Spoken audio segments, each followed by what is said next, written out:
नमस्कार। भारत के लड़ाकू विमानों ने कर दिया एयर स्ट्राइक तालिबान के ऊपर, तो वहीं रूस आया भारत की मदद को। इसके अलावा बहुत कुछ, आइए जानते हैं इन खबरों को विस्तार से। अफगानिस्तान में तालिबान और अफगानिस्तान सेना के बीच जंग अब बड़ा ही भयानक रूप ले रही है। यहाँ तक कि जंग अब पहुँचते पहुँचते कंधार एयरपोर्ट तक पहुँच गई है। एयरपोर्ट पर 3 रॉकेट दागे गए हैं, जिसमें से 2 रनवे पर गिरे और ब्लास्ट हो गए, जिसके बाद एयरपोर्ट को बंद कर दिया गया है और उड़ानों को भी रद्द कर दिया गया है। वैसे रनवे को ठीक करने का काम किया जा रहा है। वैसे तो इस हमले में किसी के जान जाने की खबर नहीं है, लेकिन हमले के बाद सभी उड़ानें रद्द कर दी गई है और हमले के पीछे माना जा रहा है कि तालिबान है, क्योंकि हमला ऐसे समय में हुआ है जब तालिबान के लड़ाकों ने हेरात, लश्करगाह और कंधार को चारों तरफ से घेर रखा है। फिलहाल कंधार में उनकी अफगान सुरक्षा बलों के साथ जंग जारी है। वैसे आपको बता दें, कंधार में तालिबान आतंकी घुस चुके हैं और सुरक्षा बलों के साथ लगातार जंग लड़ रहे हैं। युद्ध की वजह से यहाँ से बहुत सारे लोग भाग भाग कर पाकिस्तान और ईरान जैसे देशों में चले गए हैं। ये जो कंधार देख रहे हैं आप, ये अफगानिस्तान का दूसरा सबसे बड़ा शहर है और यहाँ के हवाई अड्डे का उपयोग अफगानिस्तान की सेना करती है हथियार और रसद को भेजने के लिए। इसी वजह से तालिबान ने इस एयरपोर्ट पर कब्जा करके अफगान सेना को जो मदद मिल रही है उसे रोकना शुरू किया है। पिछले 2-3 हफ्तों में लड़ाई और भी ज्यादा बढ़ गए हैं। वैसे तो अफगानिस्तान की सेना ने बड़े अच्छे ढंग से एक्शन लेते हुए तालिबानियों के द्वारा कब्जाए गए कई गाँवों को खाली करा लिया है, लेकिन बड़ी बात निकल कर ये आई है कि मुठभेड़ के दौरान जब अफगानी फोर्स ने लड़ाकों को मारना शुरू किया तो कई लड़ाके ऐसे मारे हैं जो पाकिस्तानी सेना में अफसर हैं और इनके पास पाकिस्तानी आई कार्ड भी मिले हैं। पाकिस्तान की मिलीभगत इससे ही साफ साफ नजर आ रही है। तो वहीं चीन के साथ तालिबान की नजदीकियां बढ़ रही है। इस वक्त चीन भी तालिबान की नजदीकियों को एक आर्थिक फायदे के रूप में तो देख रहा है, लेकिन जंग के लिए तैयार रहने को भी अपनी सेना को कह रहा है। पर कहीं न कहीं तालिबान के प्रति रूस, चीन और पाकिस्तान तीनों में सहानुभूति जग चुका है। पर भारत ने अमेरिका के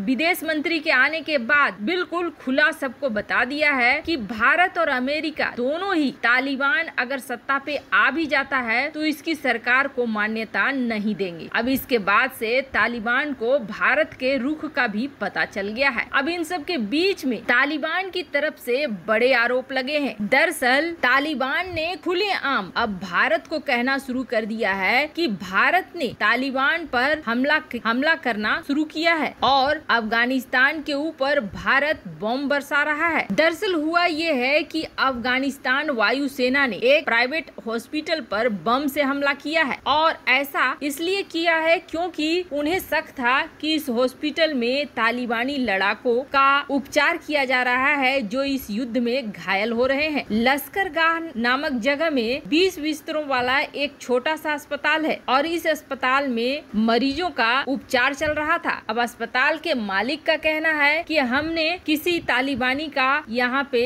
उपचार नहीं किया है, पर बेवजह अफगान की वायुसेना ने यहाँ पर एक्शन ले लिया और अब तालिबान के प्रवक्ता इसका इस्तेमाल कर रहे हैं ये फैलाने में कि दरअसल ये भारत ने किया है और ये एयर स्ट्राइक में जो इस्तेमाल किए गए हैं लड़ाकू विमान वो भारत के हैं। अब तालिबान खुलकर भारत के खिलाफ फ्रंट फुट पर आ रहा है। वैसे आपको बता दें, भारत ने अफगानिस्तान को 4 Mi-24 अटैक हेलीकॉप्टर्स दिए हैं। इसके अलावा चीतल हेलीकॉप्टर्स भी दिए हैं, जिसके बाद तालिबान का ये कहना आ रहा है कि यह भारतीय वायुसेना है जिसकी मदद की वजह से अफगानिस्तान में एयर स्ट्राइक हो रहा है तालिबान के ऊपर। यानी तालिबान अब खुलकर भारत के खिलाफ सामने आ चुका है और तालिबान भारत को अब बदनाम करना चाहता है कि ये एक वार क्राइम है किसी हॉस्पिटल पर हमला करना और भारत के हथियारों का इस्तेमाल किया गया है। कहीं न कहीं भारत इसमें शामिल है। चूँकि भारत और अमेरिका ने साफ कर दिया है कि वो इस सरकार को मान्यता नहीं देंगे, इसलिए तालिबान भी समझ चुका है कि हर हाल में अब हमें भारत के खिलाफ बोलना होगा। पर आपको बता दें, अब ऐसा लगता है जैसे समय आ गया है कि अफगानिस्तान के ऊपर भारत और अमेरिका का बड़ा वाला एक्शन हो और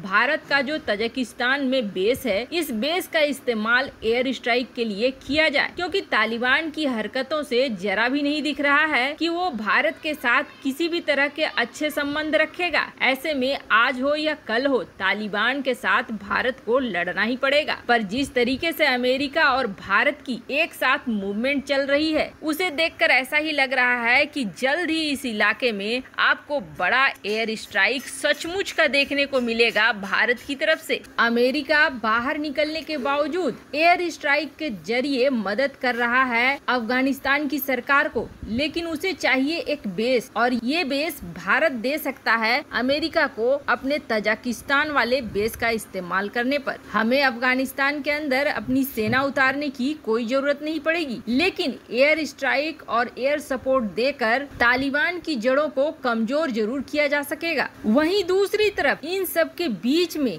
आखिरकार रूस आया है भारत की मदद करने के लिए। हाल फिलहाल में रूस के साथ भारत के जिस तरीके से रिश्ते हो गए हैं, उसे देखकर ये लग रहा है कि पता नहीं ये दोस्त वाली कैटेगरी में है या न्यूट्रल कैटेगरी में है या चीन की तरफ है, क्योंकि कभी रणनीतिक दबाव बनाने की कोशिश करता है रूस, तो कभी पाकिस्तान के साथ बैठता है और कभी भारत के साथ अपनी दोस्ती को भी जाहिर करता है। अब जब युद्ध का माहौल बन रहा है, चाहे वो अफगानिस्तान के अंदर हो चाहे वो चीन के साथ हो, तो भारत को बहुत ज्यादा सपोर्ट की जरूरत है, और वो सपोर्ट है लड़ाकू विमान, ट्रांसपोर्ट वाले विमान, इन सब के लिए। भारत ने रूस से शुरुआती दिनों में कई ट्रांसपोर्ट रूस से खरीदे थे, जिसमें IL-76 ये बड़ी संख्या में थे, पर अब इनमें आ गई है खराबी, और काफी समय से भारत रूस को इसे अपग्रेड करने को कह रहा था, पर रूस इसे अपग्रेड कर नहीं पा रहा था, जिसकी वजह से भारत ने फिर रूस की कंपनी को छोड़कर अमेरिका से C-17 ग्लोब मास्टर जैसे ट्रांसपोर्ट जेट खरीदने शुरू किए, क्योंकि ये प्लेन युद्ध के समय रसद को,